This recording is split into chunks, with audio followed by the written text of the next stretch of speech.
Bom dia a todos. Meu nome é Suzane Prete, eu sou professora do departamento e hoje vou falar um pouco sobre o diagnóstico laboratorial da sífilis para vocês. Bem, a definição dessa doença é uma infecção sistêmica crônica que tem períodos de doença ativa interrompidos por períodos de latência. É uma doença sexualmente transmissível ou uma DST, mas a cura é obtida pelo uso adequado da penicilina ou, quando impossibilitado o uso desta, outros antibióticos, embora a penicilina seja a droga de escolha.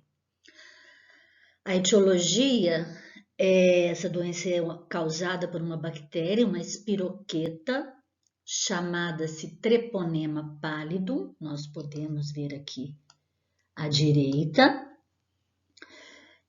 mas ela tem uma característica de não ser cultivável in vitro, ao contrário de outras bactérias, sendo o homem o único hospedeiro natural.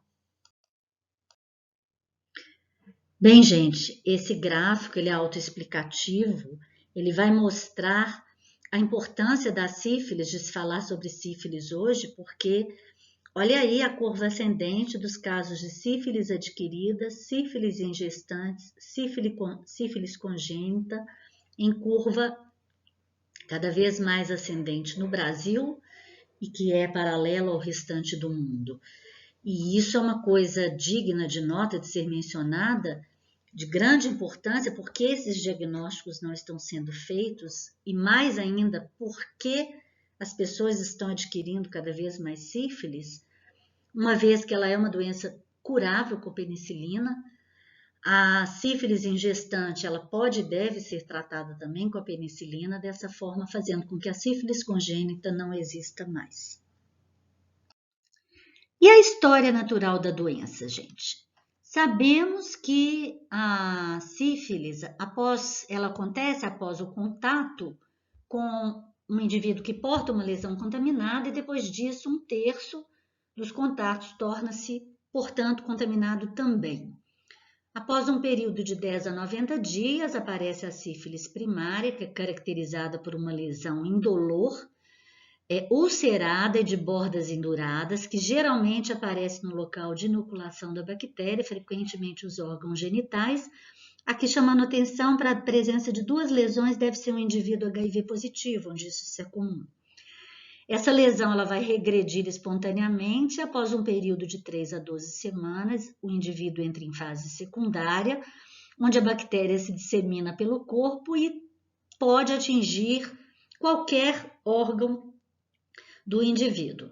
Muito comum as lesões dermatológicas, aqui o exantema maculopapular, ele não é pruriginoso, ele atinge o tronco principalmente e não poupa plantas dos pés e palmas das mãos.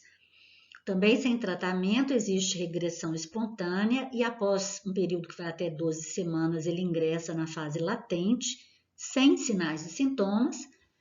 Esse período, até 1 ano depois do contato, é chamado de latente inicial, após o que ela se transforma em latente tardia.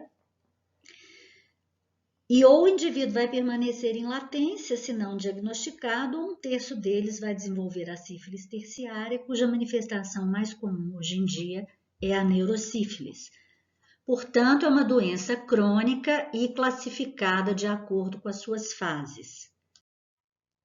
Bem, agora chamando atenção para a sífilis congênita, que pode trazer como consequências morte intrauterina, parto prematuro, morte neonatal ou a chamada sífilis congênita, que pode ser clinicamente assintomática, pode ter sinais e sintomas indistinguíveis das torches, ou pode ser uma criança que carrega em si os estigmas da sífilis congênita. Lembrando, sífilis congênita não deveria mais existir. Ao se diagnosticar um caso de sífilis numa mulher, principalmente numa gestante durante o pré-natal, trata-se e evita-se a infecção no bebê. Aqui mostrando lesões dermatológicas semelhantes às lesões da sífilis secundária, a rinite serossanguinolenta que é riquíssimo em treponemas. Uma pesquisa direta nesse material da rinite deve ser realizado, uma pesquisa em campo escuro.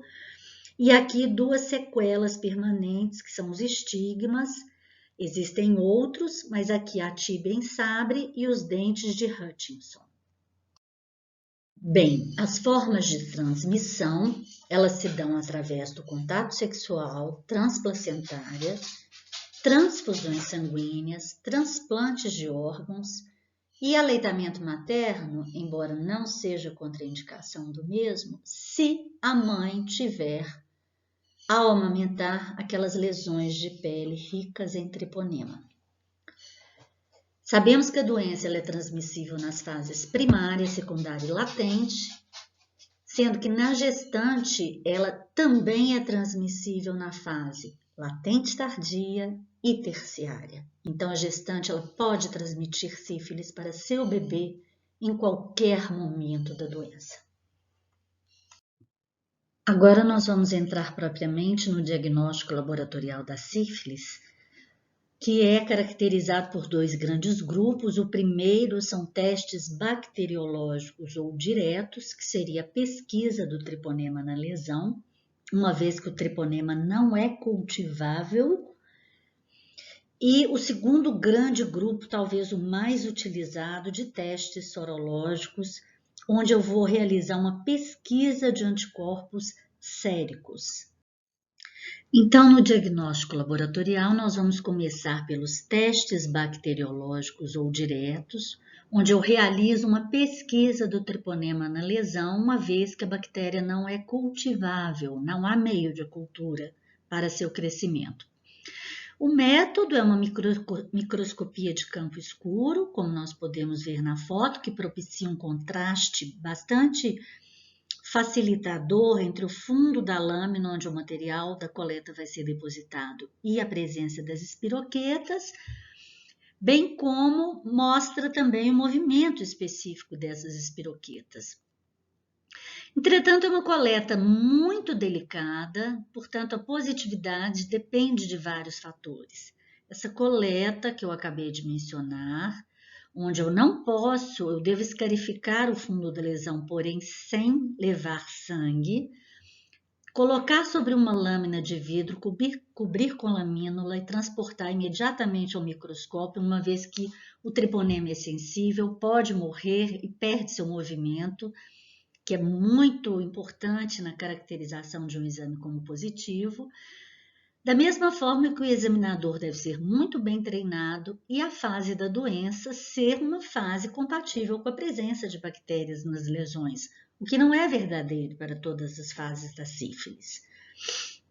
As lesões que contêm treponema, portanto, permitem que o exame seja realizado nas mesmas, são as lesões da sífilis primária, aquelas dermatológicas da secundária, aquelas dermatológicas da sífilis congênita ou mesmo a secreção nasal de um bebê que apresente rinite, que é um dos sinais da sífilis congênita, rico em treponemas.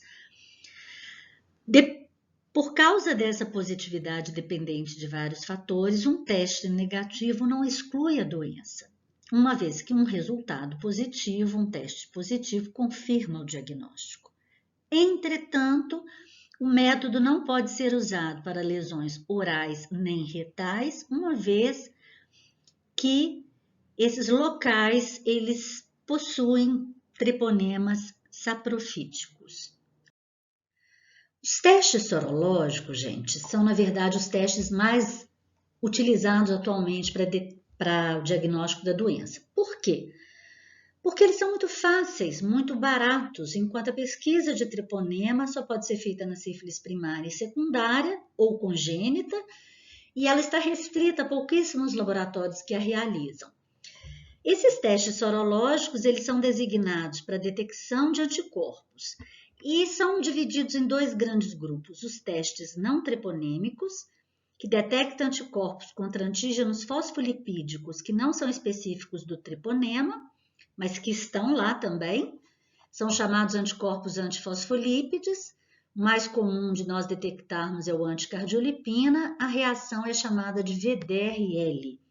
Um teste sensível, mas pouco específico. Sua grande utilidade reside aqui, porque é um excelente teste para ser utilizado como controle de cura, uma vez que as concentrações caem com o tratamento até sua negativação. O grupo de teste treponêmicos detecta anticorpos contra antígenos específicos, são vários testes, vamos mostrar adiante, mas uma vez positivos, esses anticorpos serão detectáveis para o resto da vida, mesmo após o tratamento. Sua grande utilidade: servem como testes confirmatórios de um VDRL positivo. Nessa representação gráfica, nós vamos aprender qual é a cinética dos marcadores laboratoriais para que eu possa saber o exato momento em que pedir, seja um teste bacteriológico, seja um teste para detecção de anticorpos. Aqui no eixo horizontal nós temos a linha do tempo, a sífilis em suas várias fases, primária, secundária, latente e terciária, essa normalmente ocorrendo até várias décadas depois de um primeiro contato, e em forma de meia-lua, porque não deu para fazer espiroqueta, gente, eu tenho a presença representando aqui as espiroquetas, os treponemas, mostrando, então, chamando a atenção e lembrando que eu tenho treponemas presentes, principalmente nas lesões de fase primária e secundária, mas não depois.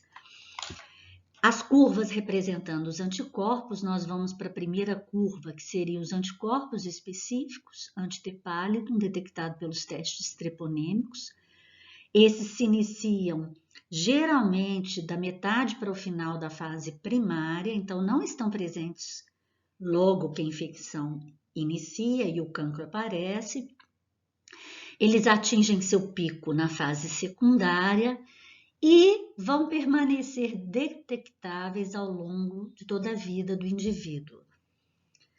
Na linha verde, eu represento os anticorpos antifosfolípides ou anticardiolipina, no caso, detectados pela reação de VDRL. A gente pode ver que o início da produção é depois dos anticorpos antitreponema, mas muito próximo, também em torno do final da fase primária. Esses anticorpos começam a ascender, também atingem seu pico durante a fase secundária e vão estar presentes. Então, a reação é positiva basicamente durante toda a latência, mas podem decrescer esses títulos até uma completa negativação do teste em alguns pacientes em sífilis terciária.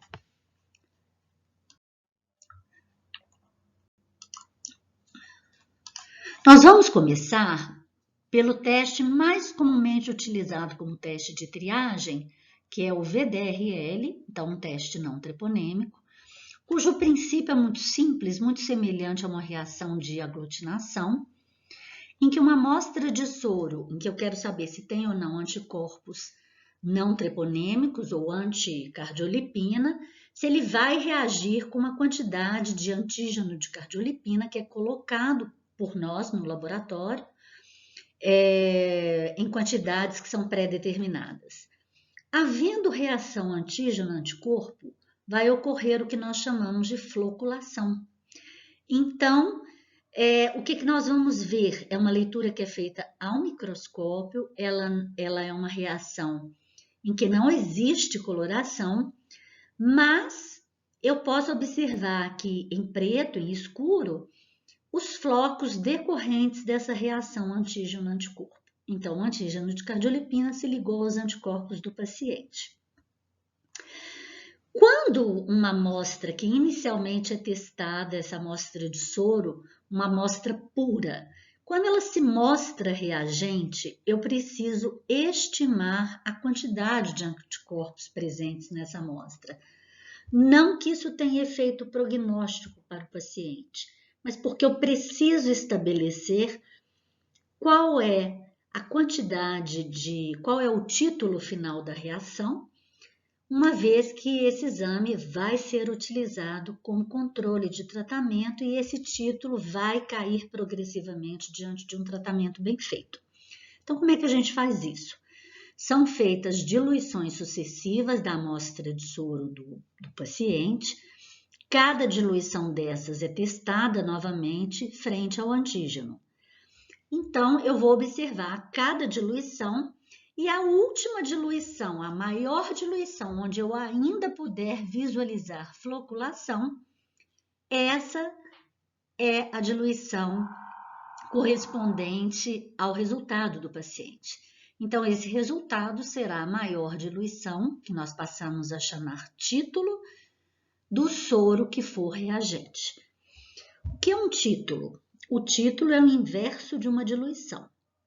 Quanto maior o título, significa que mais eu tive que diluir uma amostra, portanto, maior a quantidade de anticorpos na amostra, conforme esse título aumenta.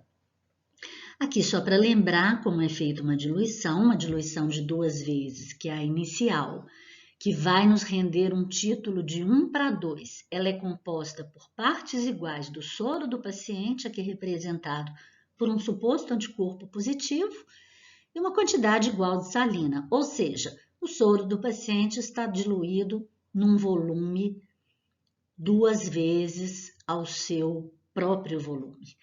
Desse primeiro tubo de ensaio é retirado uma parte dessa diluição inicial, que é depositada em tubos subsequentes, que por sua vez já contém partes iguais de salina fisiológica, o soro fisiológico 0,9%.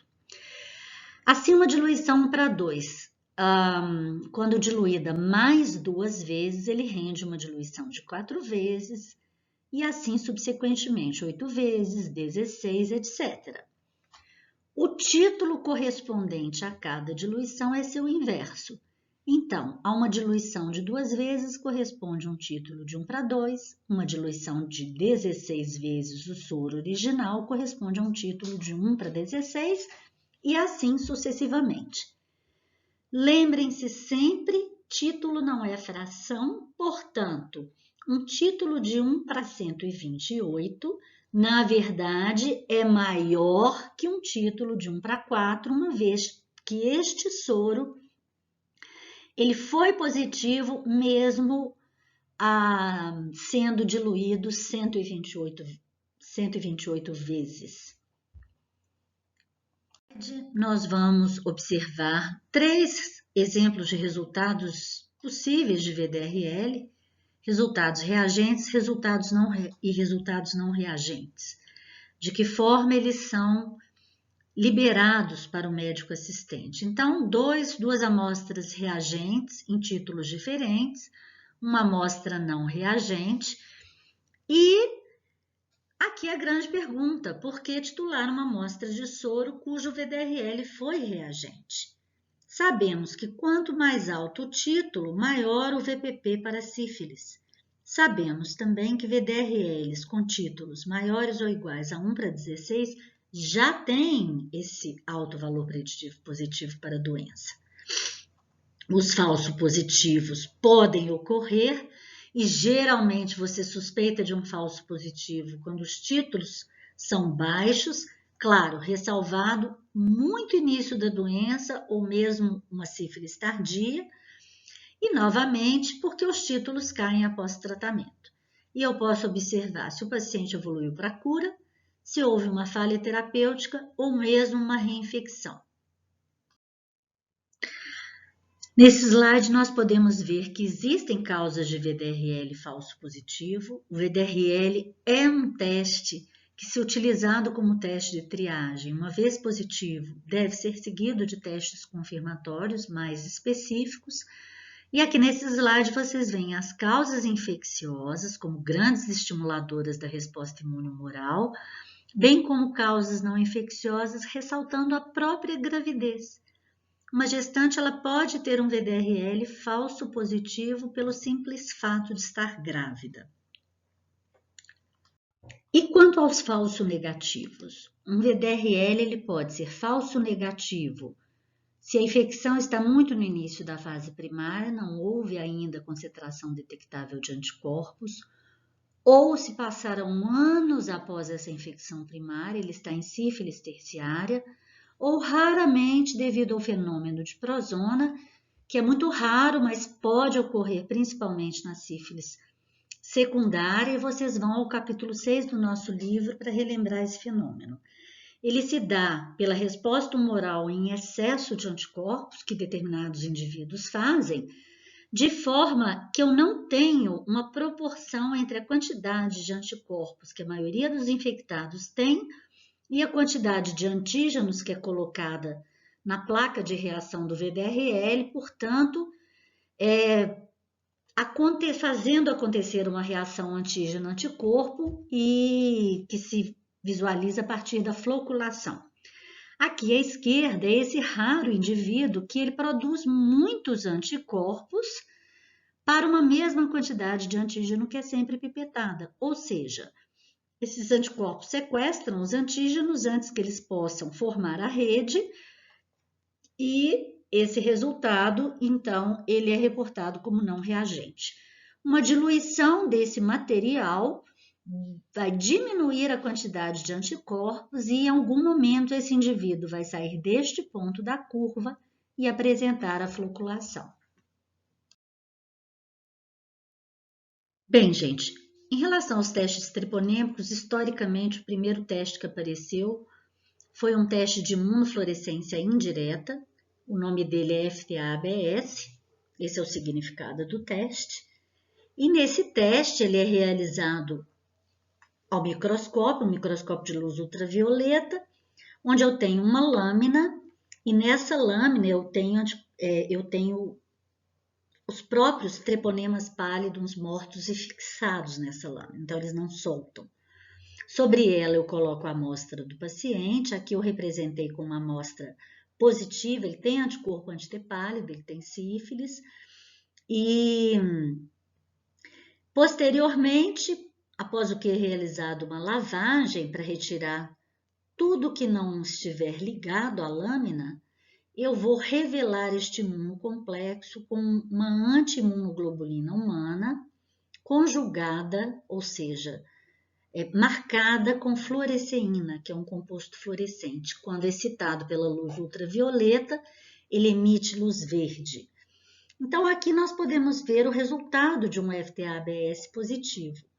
As espiroquetas aparecem brilhantes, não porque o paciente tem essas espiroquetas, mas simplesmente porque elas estavam já na lâmina, mortas, e os anticorpos do paciente recobriram toda a sua superfície e isso foi revelado através da adição sobre o soro do paciente de uma anti-imunoglobulina humana marcada com fluoresceína. É uma reação qualitativa cujo resultado é positivo ou negativo.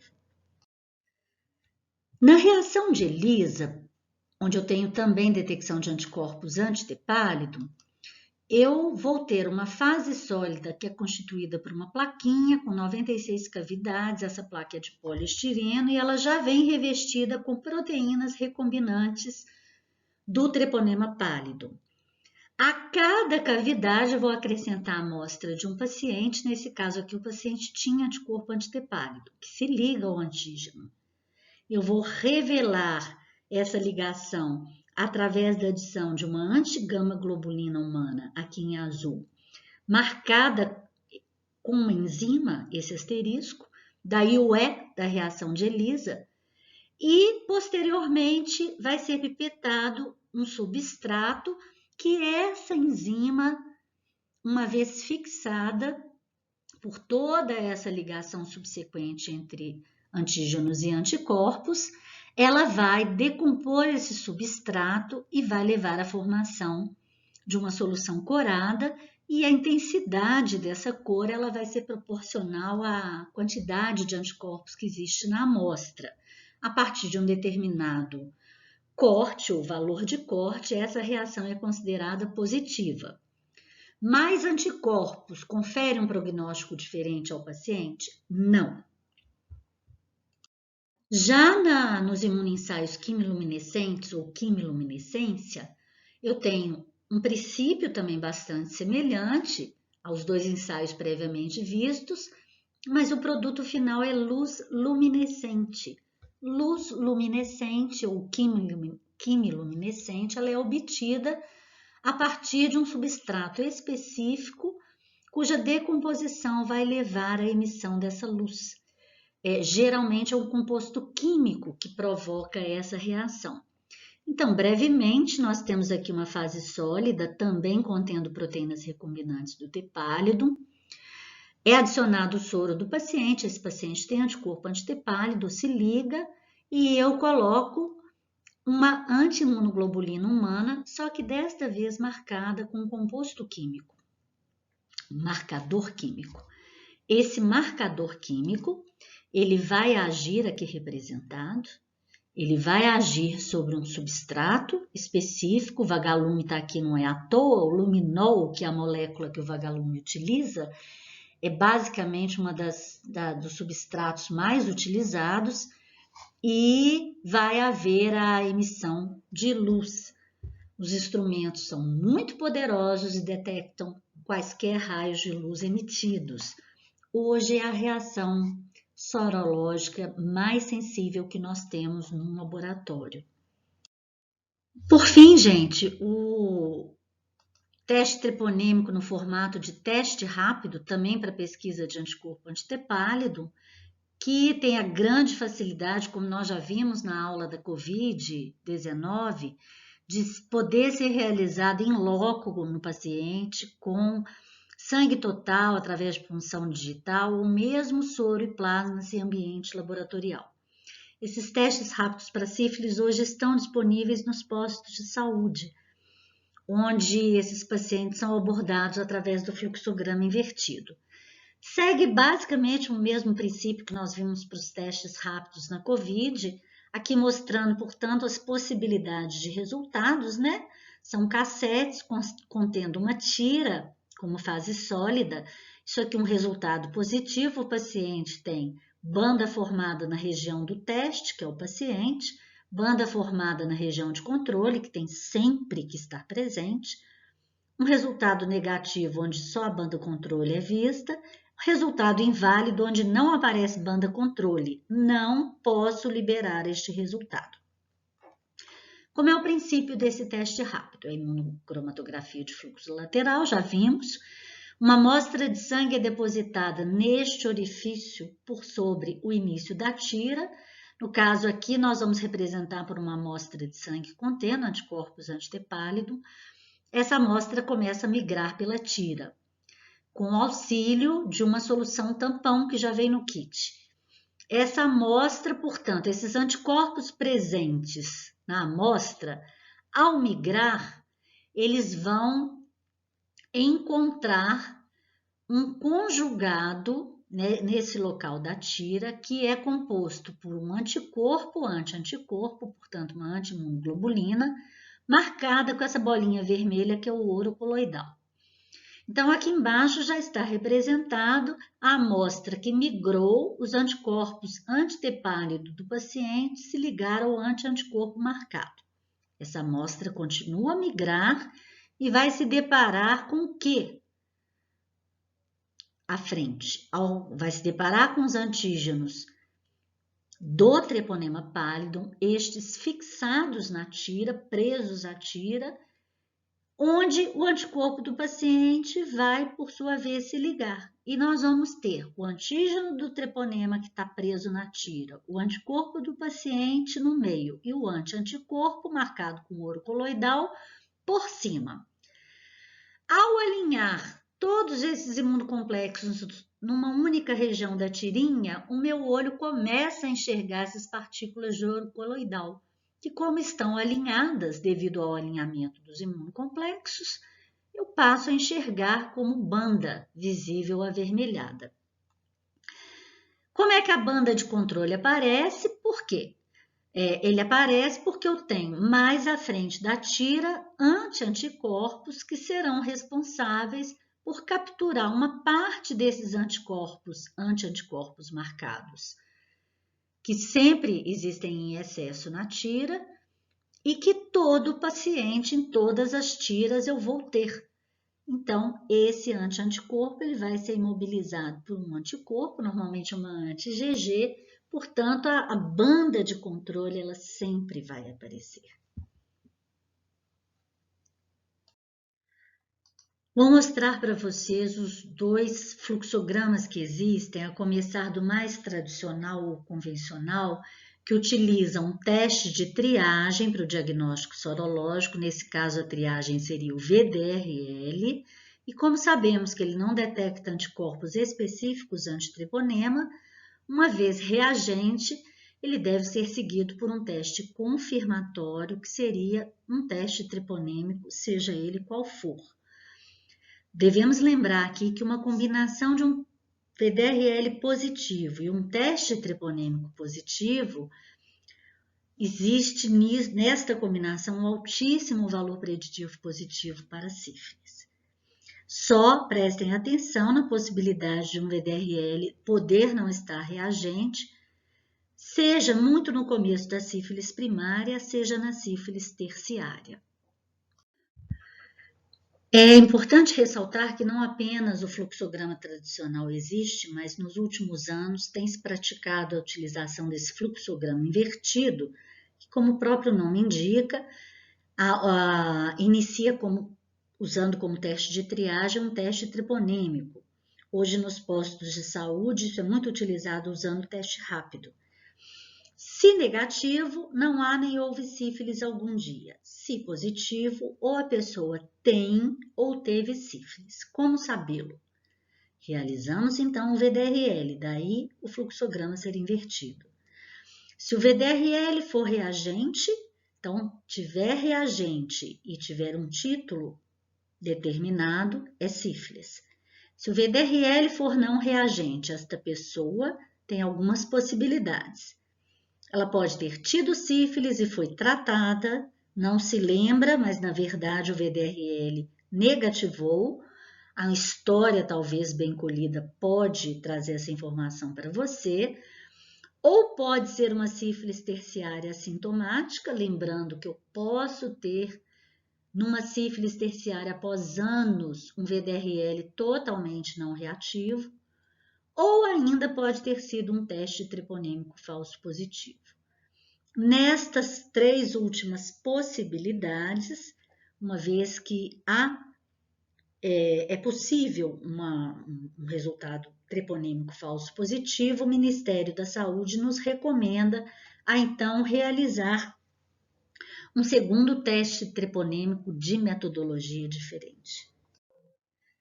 Nesse slide, nós vamos ver dois exemplos de controle de tratamento, um bem-sucedido com cura, outro não, onde eu sempre vou utilizar o VDRL para esse controle. O que é uma queda significativa de títulos? É uma queda de pelo menos 4 vezes o título anterior. Então, esse indivíduo aqui, ele teve um VDRL antes do tratamento de 1 para 128. No primeiro retorno, esse VDRL já havia caído para 1 para 16, então 8 vezes menor do que o título inicial. 7 meses depois caiu para 1 para 4, mais 4 vezes. Um ano depois, esse VDRL é não reagente. Demora isso tudo? Demora. E se for um paciente em sífilis secundária ou latente, eu posso levar até 2 anos para mostrar que esse VDRL foi não reagente após o tratamento. E aqui um exemplo de um paciente que não apresentou cura, ele tem uma diferença entre antes do tratamento e o primeiro retorno de apenas queda de 2 vezes o título, e esse título não declina, ele permanece em 1 para 64. Muitas vezes nós vemos isso em pacientes HIV positivos, que têm uma resposta diferente e exigem uma abordagem terapêutica diferente também.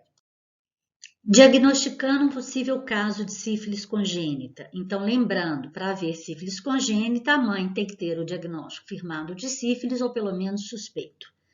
Eu vou utilizar o VDRL de 2 formas. No momento do parto, se o VDRL for reativo e tiver um título maior ou igual a 4 vezes o título da mãe, como representado aqui à direita, eu posso inferir que esse bebê tem sífilis congênita. Por que eu faço essa comparação de títulos? Porque anticorpos maternos atravessam a placenta E os responsáveis por um VDRL positivo podem permanecer presentes até 6 meses de vida devido à transferência passiva pela mãe. Posso usar um VDRL também após os 6 meses de idade. Isso já é um período em que os anticorpos maternos anticardiolipina já foram clareados. Um VDRL reativo depois de 6 meses também é uma evidência de diagnóstico. Ou um teste treponêmico positivo, porém após 18 meses de idade. A IgG antitepálidum, ela demora mais, materna demora mais a desaparecer. Então, um teste positivo depois dessa idade, no filho, dá o diagnóstico. E, obviamente, se o bebê tiver lesões, a presença de treponemas em quaisquer dessas lesões. Bem, nós já estamos nos aproximando do final da aula. Vocês vão encontrar a seguir mais 3 fluxogramas semelhantes a esse e que eu gostaria que vocês realizassem, com exceção desse primeiro que eu vou narrar, como exercício. Neste primeiro fluxograma, o que nós temos? É a presença de uma lesão no indivíduo, que é uma lesão sugestiva de sífilis primária, então, provavelmente um cancro duro. Havendo a pesquisa direta do treponema na lesão, que está disponível para o Sistema Único de Saúde na região de Belo Horizonte, mas não está no HC. Essa pesquisa direta de treponema deve ser feita. Se positiva, como ele está demonstrando a presença das bactérias na lesão, eu dou o diagnóstico da sífilis primária. Não havendo a pesquisa direta do treponema, ou caso essa pesquisa seja negativa, eu parto para a sorologia através da solicitação do VDRL no sangue. Se positivo, seguindo o fluxo tradicional, eu faço um teste treponêmico. Se positivo, ele dá o diagnóstico de sífilis primária. Se negativo, ele exclui sífilis primária. Esse teste de VDRL, ele pode ser negativo na vigência da sífilis primária? Já vimos que sim. Então, quando ele é negativo, eu ainda não posso excluir a sífilis primária. O indivíduo pode não ter ainda concentrações detectáveis de anticorpos no seu sangue. Então, eu repito esse VDRL após 2 semanas. Se positivo, confirmo com teste treponêmico. Se positivo, dou o diagnóstico. Caso este VDRL, mesmo após 2 semanas, permaneça ainda negativo, ele exclui sífilis primária. Portanto, nos próximos 3 slides, vocês vão ter, respectivamente, abordagem da sífilis secundária, da sífilis latente e da sífilis terciária.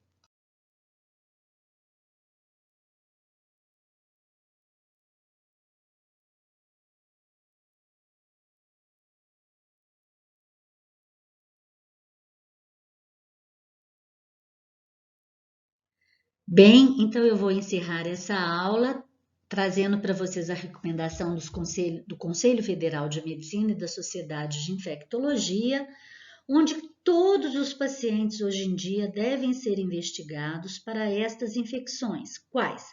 Sífilis, HIV/AIDS, hepatites virais B ou C, não importando o motivo que o levou ao médico. Até uma próxima oportunidade e eu agradeço a atenção. Tchau!